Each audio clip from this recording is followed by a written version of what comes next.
Mvua kubwa iliyonyesha kwa siku kadhaa jijini Nairobi imesababisha mafuriko makubwa katika maeneo mbalimbali, hali iliyowalazimu wakazi wengi kuhama makazi yao na kusababisha uharibifu wa mali.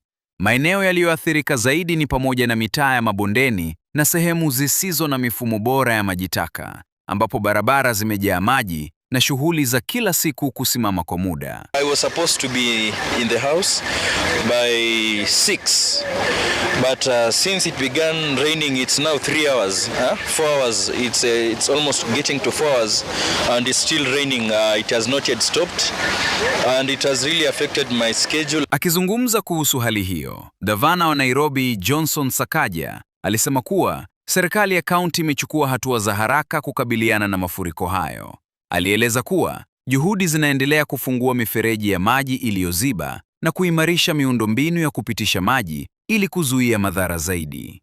Aidha, gavana huyo aliwataka wakazi kuepuka kujenga katika maeneo hatarishi na kutupa taka ovyo, akisisitiza kuwa nidhamu ya mazingira ni jukumu la kila mwananchi. To address this, Kura, where a lot of the roads are, Kenha for the expressway, Mombasa Road, Uhuru Highway,